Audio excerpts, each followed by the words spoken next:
오늘 킹덤 스토리 13과 하나님의 선지자 엘리야라는 제목으로 공부할 텐데요. 책을 가지고 계신 분은 119쪽을 봐주시면 감사하겠습니다.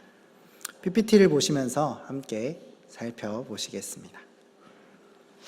지난주에 들었던 내용을 잠시 한번 떠올려 보겠습니다. 유다의 네 번째 왕이었던 여호사밧에 대한 이야기를 들었습니다. 여호사밧은 위기가 찾아왔을 때 자기 방법대로 인간적인 방법을 사용한 것이 아니라 하나님의 얼굴을 구했습니다. 역대기에서 선한 왕의 기준은 바로 이것이었습니다. 하나님의 말씀대로 다스리고 어려움이 찾아왔을 때 그 어려움에 대해서 다른 신이나 그 어떤 것에 의지하는 것이 아니라 하나님께 도우심을 구하는 것입니다. 하나님의 얼굴을 구하며 약속의 근거에서 기도하는 것이었습니다. 우리도 이 여호사밧의 모범을 따라서 언약에 기초한 기도를 통해서 하나님께 구해야 합니다. 우리에게도 문제가 찾아오고 위기가 찾아올 때 말씀과 반대되는 쉬운 길이 아니라 하나님을 의지하고 기도하고 믿음으로 찬양하며 하나님의 말씀을 따라가는 우리 모두가 되기를 바랍니다. 오늘 읽은 본문은 열왕기상 17장 17절에서 24절을 읽었는데 17장 전체의 내용을 통해서 함께 은혜를 나누겠습니다. 본문으로 들어가기에 앞서서 오늘 말씀의 핵심을 함께 읽어보도록 하겠습니다. 함께 읽겠습니다. 왕이신 하나님은 말씀으로 모든 사람을 돌보시고 생명을 부여하신다. 첫째, 하나님께서는 고통 가운데 있는 자를 돌보시는 왕이십니다. 이스라엘이 남과 북으로 나뉘고 나서 다윗 왕조는 계속해서 한 왕조로 이어졌습니다. 남유다는 그렇게 계속해서 이어져 갔는데 북이스라엘은 반란 등으로 인해서 계속해서 왕조가 바뀝니다. 오늘 본문에 나오는 이 아합 왕은 오므리 왕조에 속한 왕입니다. 아버지였던 오므리도 그 전에 있던 모든 왕보다 악하다라는 평가를 받았는데 이 아합은 그보다도 더 악한 왕이었습니다. 심지어 여로보암의 죄를 따라 행하는 것을 가볍게 여겨서 금송아지를 넘어 바알과 아세라 신을 수입해오는 모습을 보게 됩니다. 그리고 하나님께서 여리고성을 재건하지 말라고 명령하신 것도 무시하고 그 여리고성도 재건했습니다. 북이스라엘이 이대로 계속해서 아합의 통치를 따라서 살아갔다면 아마 이스라엘은 하나님을 믿지 않는 다른 이방 국가와 똑같이 되었을 것입니다. 이 위기 상황 가운데 아무도 하나님을 찾지 않는 것 같은 이 상황 가운데에서 하나님께서는 엘리야를 이스라엘에 보내셨습니다. 그리고 엘리야가 하는 첫 말이 바로 가뭄에 대한 선포였습니다. 지금 아합과 북이스라엘이 섬기는 바알은 비와 풍요의 신이었습니다. 그리고 바알은 생명도 주관한다라고 그들은 믿었습니다. 가나안 종교에서 비는 바알의 권세 아래에 있는 것이었는데 비가 안 오는 것은 바알이 부재하다, 없다라는 죽어있다라는 것을 의미했고 바알은 주기적으로 그 못이라는 죽음의 신에게서 굴복하며 시간이 흐른 후에 이 굴복한 때가 바로 바알이 부재한 때, 이 비가 안 내리는 때고요. 그리고 그 시간이 흐르고 다시 소생하면서 땅을 적시는 비를 내리게 하는 원리로 생명을 주관한다라고 생각했었습니다. 그런데 엘리야가 비가 내리지 않을 것이라 말을 한 후로 정말 비가 그 땅에 내리지 않았습니다. 만약 바알이 정말 비를 내리는 신이었다면 그들의 숭배를 통하여서 비가 왔어야 합니다. 하지만 하나님께서 막으신 하늘은 더 이상 이스라엘과 그 주변국에게 비를 내리지 않았습니다. 신명기 28장을 통해서 볼 때 비는 하나님께서 말씀을 지키는 자들에게 주시는 축복이었습니다. 그리고 반대로 가뭄은 하나님과의 언약을 파기한 사람들에게 내리는 언약의 저주였습니다. 그래서 지금 엘리야의 심판 선포로 인해서 내려진 이 가뭄은 우상 숭배를 하고 있는 이스라엘에게 내려지는 하나님의 언약의 저주라고 보아야 합니다. 하나님께서는 심판을 선포한 엘리야를 아합과 이세벨로부터 보호하셨습니다. 기근이 계속되니 그 땅에 먹을 것은 없어졌을 것입니다. 하나님께서는 엘리야를 요단강 동쪽에 있는 그릿이라는 시냇가로 인도하셨습니다. 그곳에서 엘리야는 하나님께서 베풀어 주신 왕의 식탁에서 매일 2번 까마귀가 날라주는 떡과 고기를 먹었습니다. 당시 이스라엘 백성들은 특별한 날이 아니면 고기를 먹을 수 없었습니다. 하지만 왕들의 저녁상에는 매일 고기가 올라왔습니다. 엘리야가 이렇게 매일 2번 아침과 저녁으로 고기를 먹는 것은 굉장히 흔하지 않은 일이었습니다. 그래서 그리 시내가에서 하나님께서 주시는 그 음식을 먹는 엘리야의 모습은 왕의 식탁에 초청받은 귀빈의 모습을 보여주고 있습니다. 이 얼마나 큰 대조일까요? 불순종의 저주로 먹을 것이 떨어진 이스라엘과 하나님의 말씀으로 살아가며 왕의 식탁을 누리는 엘리야를 이제 대조하고 있는 것입니다. 이 엘리야를 보면 정말 풍요롭게 하시는 분은 누구인가? 이스라엘은 지금 굶고 있고 엘리야는 지금 풍요롭게 먹고 마시고 있습니다. 정말 풍요롭게 하시는 분은 누구실까요?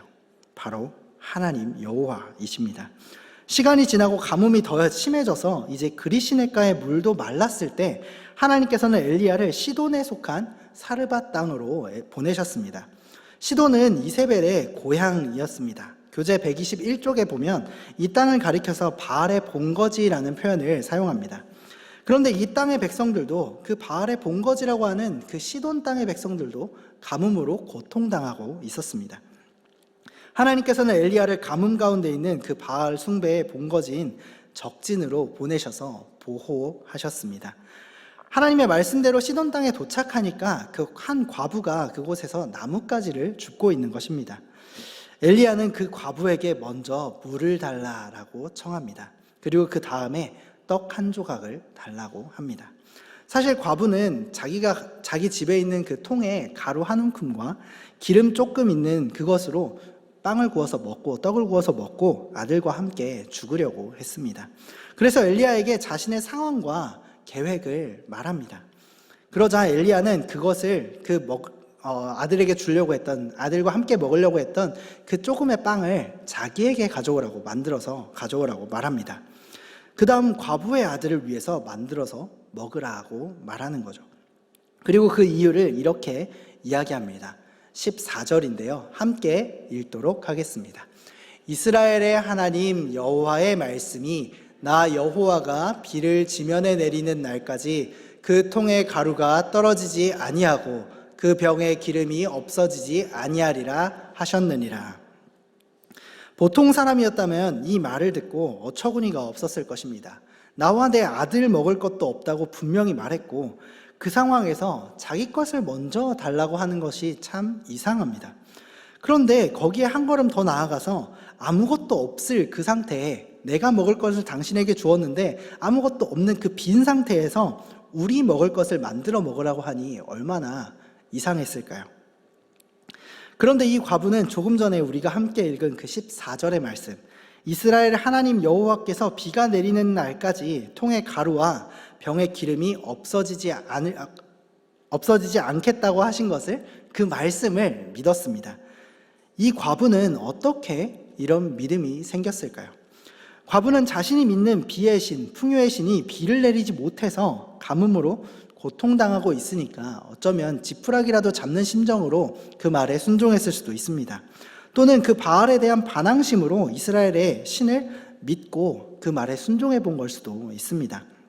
만약 그렇다면 이 과부에게 지금 내려진 이 가뭄은 무지로 인해서 바알 숭배를 했던 과부에게 그 무지의 늪에서 빠져나오게 하는 은혜의 방편이 되었을 것입니다. 그녀가 어떤 마음으로 순종했는지는 모르겠지만 그녀는 분명히 엘리야가 전하는 하나님의 말씀을 믿었습니다. 그리고 순종하여서 엘리야에게 먼저 그 떡을 만들어 주었습니다. 그랬더니 신기하게도 하나님께서는 사르밧 과부의 통과 기름병을 채워주셨습니다. 몇 날을 먹어도 바닥이 나지 않고 계속해서 채워주셨습니다. 엘리야는 노하기를 더디하시고 인자와 사랑이 한없으신 그 하나님의 뜻이 바알의 본거지인 그 시돈 땅에도 이루어짐을 보여주기 위해서 그곳으로 보내심을 받았습니다. 그리고 그 자리에 서 있습니다. 이스라엘의 왕이신 하나님께서는 이스라엘뿐만 아니라 온 땅의 왕이십니다. 그래서 이스라엘 백성뿐만 아니라 이방 땅의 백성들도 돌보시고 먹이시는 살아계신 통치자라는 것을 그들에게 보여주신 것입니다. 하나님의 백성인 이스라엘은 믿지 않았습니다. 그렇지만 이 이방 땅의 과부는 믿었습니다. 하나님의 백성은 아직도 바알을 숭배하면서 바알에게 비와 풍요를 구하지만 이 이방 땅의 과부는 선지자를 통해서 전해지는 그 하나님의 말씀을 믿고 순종했습니다. 그래서 비가 내리지 않아도 하나님의 양식을 공급받는, 하나님께 양식을 공급받는 기적을 누리게 되었습니다. 함께 문제를 살펴보겠습니다. 1-1번입니다. 엘리야가 시돈의 사르밧 지역으로 간 이유는 무엇이었습니까? 당시 시돈과 사르밧은 누가 다스리는 땅이라고 여겨졌습니까? 엘리야가 이 사르밧 땅으로 간 이유는 하나님께서 가라고 하셨기 때문입니다. 당시 그 땅은 바알이 다스린다고 알려진 땅이었습니다. 비와 풍요의 신이었던 그 바알이 다스리는 땅에도 가뭄이 왔습니다. 하나님께서는 바알의 무능력함을 명백하게 드러나게 하시고 진정한 풍요의 신이 누구신지, 진정한 풍요는 어디로부터 오는지를 알려주시기 위해서, 하나님의 말씀으로부터 온다는 것을 알려주기 위해서 엘리야를 그곳으로 가라고 명령하신 것입니다. 1-2번 문제입니다. 사르밧 과부를 돌보시는 하나님이 우리에게 어떻게 다가옵니까? 나는 생활이 어려울 때 가장 먼저 무엇을 의지합니까? 하나님께 기도하는 것이 1순위입니까? 하나님께서는 엘리야를 먹이실 새로운 까마귀와 같은 존재로 사르밧 과부를 택하셨습니다.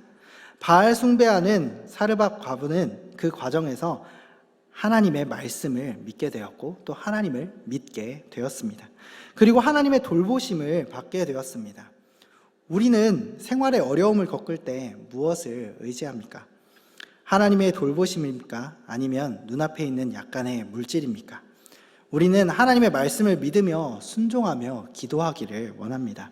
이 사르밧 과부는 하나님의 말씀을 믿고 순종해서 엘리야에게 자신의 전부를 털어서 떡을 만들어 먹게 했습니다. 이 모습을 따라 우리도 내가 가진 것, 내가 도움을 요청할 때 다른 대상을 찾는 것이 아니라 하나님의 말씀을 의지하여서 그 하나님께 기도하기를 바랍니다. 하나님께서는 사르밧 과부를 통해서 이스라엘에게 이렇게 말씀하십니다. 너희는 나에게 구하지 않고 바알에게 세상에 구하여 아직도 가뭄 가운데 허덕이고 있지만 이 과부는 나의 말을 믿고 순종함으로 나의 돌봄 가운데 비가 없어도 풍요를 누리고 있다라고 말입니다. 이스라엘에는 과부가 없었을까요? 아주 많았을 것입니다. 그럼에도 사르밧 과부만 하나님의 돌봄을 받은 이유는 엘리야를 하나님의 선지자로 받아들였기 때문입니다. 그 받아들이냐 아니냐의 태도로, 그 차이로 이스라엘 과부는 그 도우심을 받지 못했고 이 사르밧 과부는 하나님의 도우심을 받았습니다. 하나님의 말씀을 대하는 태도가 달랐던 것입니다. 예수님께서도 누가복음 4장에서 말씀하십니다. 선지자가 고향에서 환영을 받지 못한다. 나사렛 사람들은 예수님을 선지자로 인정하지 않았던 것입니다. 지금 엘리야가 북이스라엘에서 선지자로 하나님의 말씀을 전하는 자로 인정받지 못하는 것처럼 말입니다. 이를 통해서 우리는 한 가지 더 생각해 볼 만합니다. 말씀을 의지하고 진지하게 받아들여야 하는 것이 얼마나 중요한지입니다. 듣고 흘리는 것이 아니라 그 말씀을 가지고 한 주간 묵상하면서 살아야 할 것입니다. 진정한 풍요를 주시는 분은 그 하나님이심을 믿고 기도하는 우리가 되기를 바랍니다. 두 번째로 하나님께서는 생명을 부여하시는 왕입니다. 사르밧 과부의 이야기는 여기서 끝나지 않습니다. 가뭄을 잘 견뎠다, 엘리야를 잘 섬기면서 행복하게 살았다라고 끝나지 않습니다. 갑자기 과부의 아들이 병에 들어서 죽게 되었다는 이야기가 바로 이어서 나옵니다. 왜 이런 불행이 그녀에게 닥쳤을까요? 이 원하지 않는 극단적인 고난이 왜 찾아온 것일까요? 이 과부는 곧장 엘리야에게 찾아가 이렇게 말합니다. 18절인데요. 제가 읽도록 하겠습니다. 하나님의 사람이여, 당신이 나와 더불어 무슨 상관이 있기로 내 죄를 생각나게 하고 또 내 아들을 죽게 하려고 내게 오셨나이까. 과부에게 이 아들이 어떤 아들이었을까요? 하나밖에 없는 아들이기도 하지만 그 가문을 일으킬 유일한 희망이기도 했을 것입니다. 고대에서 여성에 대한 인권은 굉장히 좋지 않았습니다. 특히 과부에 대한 인권은 정말 좋지 않았습니다. 누구든지 해코지할 수 있는 대상이기도 했습니다. 그래서 가정에 속하지 않으면 보호를 받기가 힘들었습니다. 이 과부에게 이 아이는 보호의 대상이기도 하면서 앞으로 자신을 보호해 줄 대상이기도 했을 것입니다. 그런데 그런 자신의 유일한 소망인 이 아이가 죽은 것입니다. 그때 이 여인은 생각했습니다. 하나님의 사람이 내 집에 있으니 하나님께서 그 하나님의 사람을 보다가 나를 더 자세히 봤을 것이다.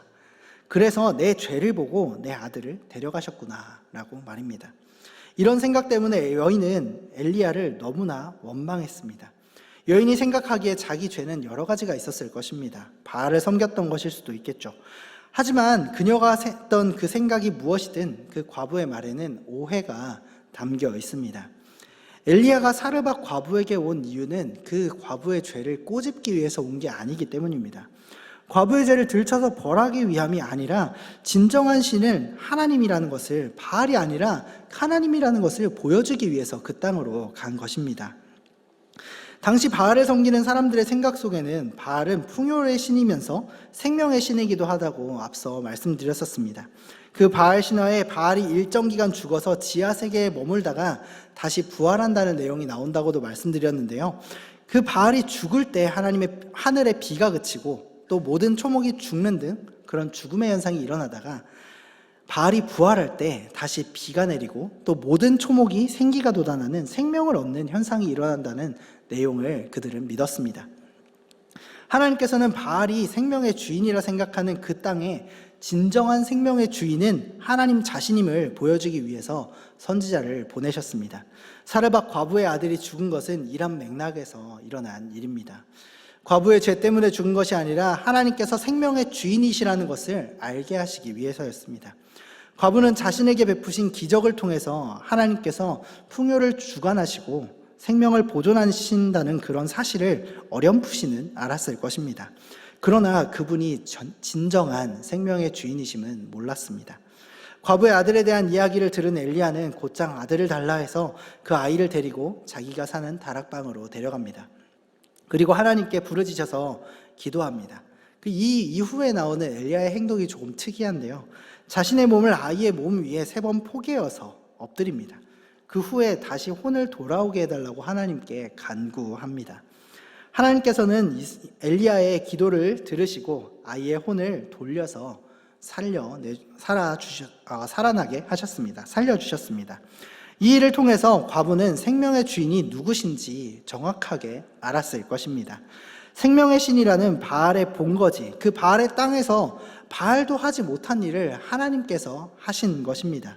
하나님께서는 그 일을 능히 하심으로 증명하셨습니다. 생명의 주인은 바로 하나님이시라는 것을 말입니다. 여기서 우리가 주목해야 될 부분 중에 하나가 또 있습니다. 바로 이 엘리야의 행동인데 어떤 주석가는 이 행동을 주술적 행위라고 폄하하기도 합니다. 하지만 이 행동은 구약에 자주 나타나는 선지적 상징 행위 중에 하나라고 볼 수 있습니다. 이 행동의 의미는 엘리야가 자신과 아이를 완전하게 동일시해서 아이의 죽음을 자기의 것으로 가져오고 자기의 생명은 호흡을 그 아이에게 준다라고 하는 내용입니다. 그런 것을 보여주는 특별한 행동이었던 것입니다. 이런 엘리야는 하나님께 부르짖음으로 간절히 기도하기도 했지만 그 행동으로도 아이와 자기를 동일시해 주기를 하나님께 기도한 것입니다. 엘리야의 이 모습은 선지자 중에 선지자이신 예수님을 생각나게 합니다. 우리 예수님께서는 십자가에서 자기 백성을 자신과 동일시하여서 그 백성의 죄를 자기의 것으로 그리고 예수님의 의를 그 백성에게 주셨습니다. 그리고 그로 인해서 그 백성은 생명을 얻게 되었습니다. 우리 모두가 예수님의 그 십자가에서 우리의 모든 죄가 예수님에게 동일시되고 예수님의 그 의가 우리에게 동일시되어서 우리가 생명을 얻게 된 것처럼 말입니다. 엘리야의 이 모습을 통해서 우리는 예수님께서 십자가에서 자신을 내어주신 모습을 미리 볼 수 있게 되는 것입니다. 문제를 함께 또 보겠습니다. 아들을 잃은 과부가 엘리야를 원망하는 이유는 무엇이었을까요? 엘리야가 하나님께 기도하자 아이에게 어떤 일이 일어났습니까? 하나님의 사람이 와서 하나님께서 그 사람을 보다가 자기를 보고 자기 죄를 발견해서 아들이 죽었다라고 생각했습니다. 하지만 하나님께서는 엘리야의 기도를 들으시고 이 아들을 살리셨었죠. 이번 문제를 또 보겠습니다. 최근에 내게 닥친 이해할 수 없는 고난이 있습니까? 그 고난을 두고 하나님께 기도하였습니까? 기도에 대한 하나님의 응답은 무엇이었는지 나눠보십시오. 네, 저희 아버지가 지금 비정형 결핵이라고 하는 그 폐결핵을 앓고 계십니다. 그래서 지금 병원에 입원하고 계신데 처음 발견하고 몇 년간은 치료를 하면서 이제 조금 현상을 잘 유지하고 있었습니다. 이게 가지고 가야 되는 병이라고 하더라고요. 그런데 이제 갑자기 피를 좀 많이 토하시면서 이제 응급실을 가시게 되기도 하고 심해지게 되시면서 또 입원을 하게 되었습니다. 그럼에도 이제 이 병이 암보다는 그래도 좀 괜찮은, 위험성은 비슷하지만 좀 괜찮다고 의사 선생님이 그렇게 말씀을 해주시더라고요. 이유는 그 수술을 통해서 절제하지 않아도 되어서 그렇다고 합니다. 그럼에도 암과 그 비슷한 정도의 위험성을 가지고 있기 때문에 조금 그 마음은 힘들었었습니다. 그런데 이 병이 심해진 그때가 좀 이해할 수 없는 때라고도 생각이 될 수 있습니다. 왜냐하면 저희 아버지가 이제 목사님이신데요. 그 인천에서 목회를 하시다가 이제 논산으로 내려가셔서 이제 개척을 새로 하셨습니다. 그래서 처음에 이제 그 건물을 이제 그 인천에 있던 돈으로 해서 이렇게 얻으셔서 이제 리모델링을 거의 완성할 쯤 돼서 리모델링 하다가 이제 거의 완성될 쯤 됐는데 그쯤에서 심해진 것입니다. 그래서 이거를 어떻게 받아들여야 되나라는 생각을 하게 됐었습니다. 하지만 그 과정 가운데에서 입원까지 순적하게 진행이 되었고요. 그리고 지금 이제 처음에는 최소 3개월 정도의 기간이 치료 기간이라고 하는데 그것보다 더 오래 걸릴 거다라는 이야기를 한 6개월 정도 될 거다라는 이야기도 들었었습니다. 하지만 이제 많은 분들께서 기도를 해주시고 저도 기도하고 해서 그 응답이라면 응답으로 이제 차도가 생겨서 3개월 안으로 딱 될 거다라는 기존 그 기간으로 이제 치료가 될 수도 있다라고 이야기를 듣게 되었습니다. 앞으로 어떻게 인도하실지는 모르겠지만 그 기도할 때마다 하나님께서 가장 선한 길로 인도하실 것을 또 믿게 되면서 또 저희와 저희 가정에 또 평안함을 주셨었습니다. 이해할 수 없는 고난은 우리에게 언제나 닥치기도 합니다. 그때 우리는 과부와 같이 자연스럽게 우리의 죄를 생각하게 되죠. 그러나 우리 하나님께서는 우리의 죄에 대해 벌을 주시는 걸로만 그 고난을 주시지는 않습니다. 어쩌면 지금 저희 아버지가 이렇게 좀 많이 편찮아지신 것은 그 이후에 지금 입원하는 시기는 어떻게 보면 입원 끝나고 나서 이제 리모델링이 다 끝났기 때문에 목회를 잘 시작하시기 위한 어떤 초석일 수도 있다는 생각도 하게 됩니다. 그것처럼 우리는 어떻게 하나님께서 인도하실지 모르겠지만 그 고난이 하나님의 주권과 그 뜻 가운데 어떤 고난인지에 대해서 우리는 구하고 기도해야 할 것입니다. 그리고 그 구하는 응답이 우리가 원하는 대로 이루어지지 않더라도 우리는 그조차 하나님의 큰 그림 아래 가장 선한 길이라는 것을 인정해야 합니다. 물론 이 일은 쉽지 않은 일입니다. 하지만 그 모든 것을 합력하여서 우리의 구원을 이루시는 그 하나님의 선하심을 바라면서 그 말씀에 의지하여서 고난 중에 하나님의 뜻을 구하는 우리 모두가 되기를 바랍니다. 셋째, 여호와의 말씀이 진실한 줄 아노라라고 하는 과부의 고백입니다. 오늘 살펴본 17장을 보면 까마귀를 통해서 엘리야에게 왕의 식탁을 베풀어 주셨습니다. 그리고 과부를 돌봐주셔서 생존하게 하시는 기적을 베푸시고 죽은 아들을 살리신 기적이 기록되어 있습니다. 이 기적들을 통해서 우리가 깨닫는 것은 하나님의 권능과 신실하심입니다. 그런데 이 기적들은 말씀을 통해서 일어났습니다. 성도는 하나님의 말씀이 그 삶을 지탱해주며 구원으로 인도하신다는 것을 알 수 있습니다. 왕이신 하나님께서는 이스라엘 백성들에게 삶의 지침으로 말씀을 주셨습니다. 그리고 그 말씀이 있을 때는 그 백성이 강성했지만 이 말씀이 없을 때는 그 백성은 길을 찾지 못하고 실패의 길을 걸었습니다. 여로보암의 길을 따라갔던 모든 왕의 때에 이스라엘과 유다를 보면 그 실패를 계속해서 보게 됩니다. 그러나 사무엘이나 다윗 왕 때 그리고 솔로몬 왕 때를 보면 하나님의 말씀이 권능이 있게 임할 때 하나님의 놀라운 복과 부흥을 그들은 경험했습니다. 오늘 말씀에서 나오는 아합 왕 때는 북이스라엘에 하나님의 말씀이 없었습니다. 선지자를 박해하고 백성의 마음을 하나님께로부터 바알과 아세라에게로 돌렸습니다. 이렇게 말씀이 희귀해진 때에 엘리야를 보냈지만 그 엘리야조차도 그들은 배척했습니다. 그래서 하나님께서는 엘리야를 시돈 땅 사르밧으로 보내셨습니다. 오늘 말씀과 또 이후에 나올 엘리야의 이야기를 보면 굉장한 이야기들을 보게 됩니다. 하지만 하나님께서 오늘 말씀을 통해 하시는 그 말씀의 핵심은 하나님의 말씀이라는 것입니다. 오늘 우리가 살펴본 17장에서 이 하나님의 말씀이라는 단어는 총 6번이 나옵니다. 열왕기서 기자는 엘리야 사역에 일어난 원인이 말씀에 있다는 것을, 하나님의 말씀에 있다는 것을 강조합니다. 엘리야는 하나님의 말씀을 선포했고 그 말씀에 순종한 과부는 기름과 양식이 떨어지지 않는 기적을 경험합니다. 그 후에 아들이 죽었을 때에도 그 아들이 다시 살아나는 기적을 말씀을 통해서 또 경험합니다. 이 모든 것을 경험한 과부는 이렇게 고백합니다. 내가 이제야 당신은 하나님의 사람이시요 당신의 입에 있는 여호와의 말씀이 진실한 줄 아노라. 내가 이제야 이 모든 일을 겪고 나서야 비로소 엘리야가 하나님의 사람임과 엘리야가 말하는 여호와의 말씀이 진실한 줄 알겠다라고 고백합니다. 생명과 풍요의 신이라고 하는 바알이 아니라 진정한 생명의 주인, 진정한 풍요의 주인이신 분은 오직 하나님 여호와시라는 것을 그 과부는 깨달은 것입니다. 그리고 경험했습니다. 하나님의 말씀이 임할 때 아들의 죽음이 생명이 되는 것을 경험했습니다. 가난과 빈곤이 풍족한 양식이 됨을, 가뭄과 흉년이 풍요와 풍년이 되는 것을 경험했습니다.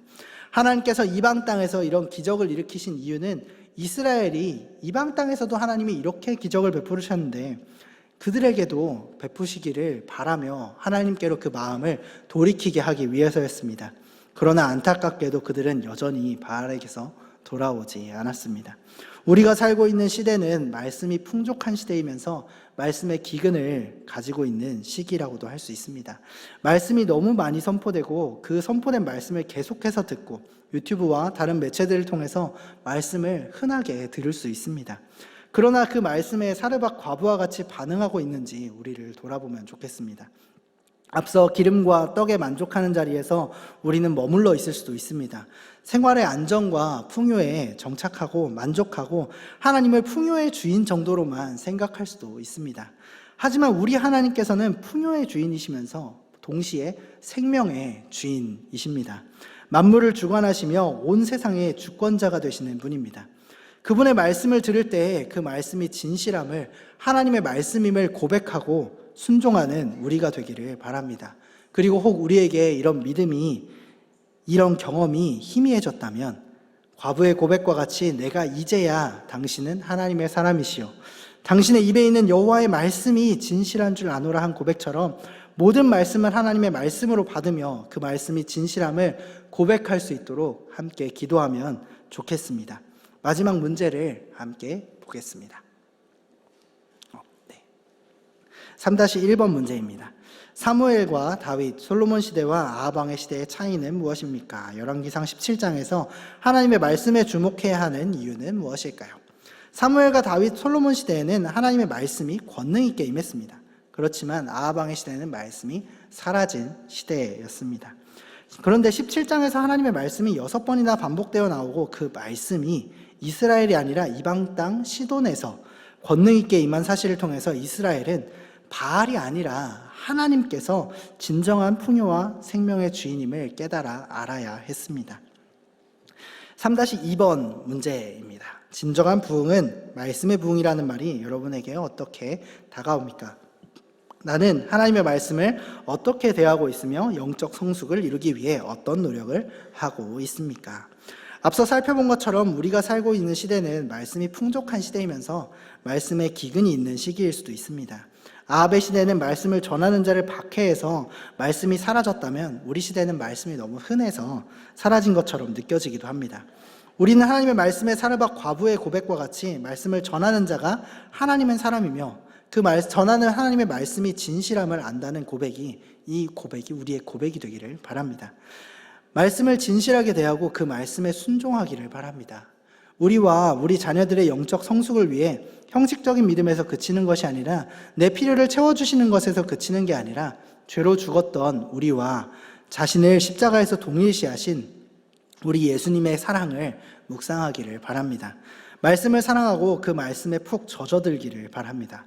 우리 아이들과 하루하루 묵상한 말씀을 나누기를 바랍니다. 말씀을 귀히 여기면서 그 말씀에 진실하게 반응하는 우리 모두가 되기를 바랍니다. 네, 말씀을 정리하겠습니다. 하나님께서는 선하신 왕이시고 온 세상을 다스리시는 주권자이십니다. 본문의 아합 왕 시대는 선지자를 박해하고 바알과 아세라를 들여와서 하나님의 말씀이 사라진 시대였습니다. 그때 하나님께서는 엘리야를 이스라엘이 아니라 바알의 땅 시동 사로바스로 보내셨습니다. 그리고 그곳에서 하나님의 말씀을 통해 과부의 가정에게 양식을 주시고 죽은 아들을 살리셨습니다. 과부에게 영적 부흥도 주셔서 엘리야가 하나님의 사람이며 그 입에 있는 하나님의 말씀이 진실하다는 것을 안다고 고백하게 하는 그 신앙 고백도 주셨습니다. 이스라엘이 그리고 시돈이 믿던 비와 풍요와 생명의 신인 바알은 아무것도 아니었습니다. 그러나 하나님께서는 진정한 풍요의 주인이시며 생명의 주인이심을 말씀을 통한 권능으로 증명하셨습니다. 이것을 본 이스라엘은 돌아와야 했지만 그러지 못했습니다. 지금 우리에게도 하나님의 말씀은 동일하게 역사합니다. 우리도 하나님을 풍요의 주인이며 생명의 주인으로 온 세상의 주권자로 알고 믿기를 바랍니다. 하나님의 말씀을 진정으로 믿기를 바랍니다. 흔하다고 값싸게 여기는 것이 아니라 하나님의 말씀 앞에 겸손히 나아가 그 말씀에 순종하는 우리 모두가 되기를 바랍니다. 하나님 나라 포인트를 함께 읽도록 하겠습니다. 함께 읽겠습니다. 하나님은 자기 백성뿐 아니라 이방 나라 백성도 돌보신다. 하나님은 말씀으로 복 주시고 권능 있게 일하신다. 하나님의 말씀의 부흥이 하나님 나라의 진정한 부흥이다. 네, 이 시간 말씀을 생각하며 기도하기를 바랍니다. 우리가 살고 있는 이 시대는 말씀이 너무 흔해서 가볍게 여겨지는 시대입니다. 이 시대에 우리가 하나님의 말씀이 온전하게 선포되어서 하나님 나라가 임하길 위해 기도하면 좋겠습니다. 그 말씀에 진정으로 반응하고 말씀 앞에 겸손히 서는 우리가 되기를 기도합시다. 또 그 말씀을 올바르게 선포하는 하나님의 사람들을 많이 세우셔서 그 사람을 우리가 두려워하는 게 아니라 하나님을 두려워하며 하나님의 말씀을 말씀을 전하는 자에게 주셔서 말씀의 권능이 있도록 인도해 주시길 위해 함께 기도하겠습니다.